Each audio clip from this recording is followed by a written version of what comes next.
Hi hello അപ്പോൾ ഇന്ന് നമ്മൾ വന്നിരിക്കുന്നത് കുമ്പളപ്പത്തിൻ്റെ റെസിപ്പി ആയിട്ടാണ്. അതിനായിട്ട് ഒരു ബൗളിൽ അരിപ്പൊടി എടുത്തിട്ടുണ്ട്, തേങ്ങ ചിരകിയത് ഒരു ബൗൾ എടുത്തിട്ടുണ്ട്, പിന്നെ ചക്ക വരട്ടിയിട്ട് എടുത്ത് വെച്ചിട്ടുള്ളത് എടുത്തിട്ടുണ്ട്, പിന്നെ ശർക്കര ഉരുക്കി വെച്ചതും ഏലക്കായും ചുക്കും കൂടി പൊടിച്ചതും കൂടി എടുത്തിട്ടുണ്ട് കേട്ടോ.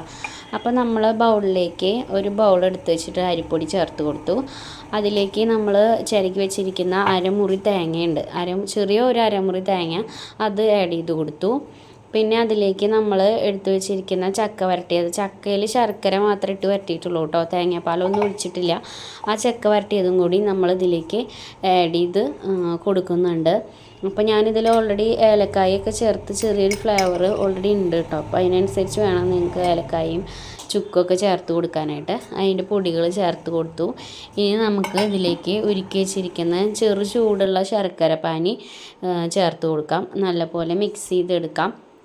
അപ്പോൾ തനി വെള്ളമായ കൺസിസ്റ്റൻസിയിലാണ് പണ്ടൊക്കെ ഉണ്ടാക്കിയിരിക്കുന്നതെന്ന് കേട്ടിട്ടുണ്ട്.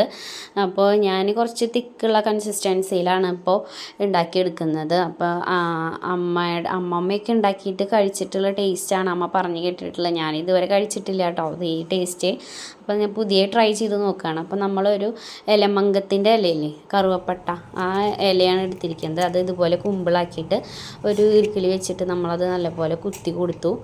എന്നിട്ട് അതിലേക്ക് നമ്മൾ ഈ ബാറ്റർ ഫില്ല് ചെയ്തെടുക്കുകയാണ് ചെയ്യുന്നത്. അപ്പോൾ ഇത് കുക്ക് ചെയ്ത് വരുമ്പോൾ ഇതിൻ്റെ ഒരു മണമുണ്ട്, ഈ ഇലമങ്കത്തിൻ്റെ ആ മണമാണ് കേട്ടോ ഇതിൻ്റെ ഒരു സ്പെഷ്യൽ ഫ്ലേവർ എന്ന് പറയുന്നത്, ഈ ഒരു മണമാണ്. അപ്പോൾ നമ്മളിത് നല്ലപോലെ ഫില്ല് ചെയ്ത് കൊടുത്തിട്ട് ഇല വെച്ചിട്ട് ഇതുപോലെ മൂടി എടുക്കുകയാണ്. അപ്പോൾ എല്ലാം ഇതുപോലെ ചെയ്തെടുത്തിട്ട് വരാം കേട്ടോ.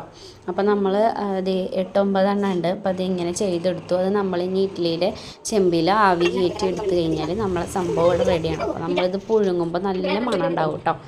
അപ്പോൾ എല്ലാവർക്കും ഇഷ്ടപ്പെട്ടു എന്ന് വിചാരിക്കുന്നു. ട്രൈ ചെയ്യാം.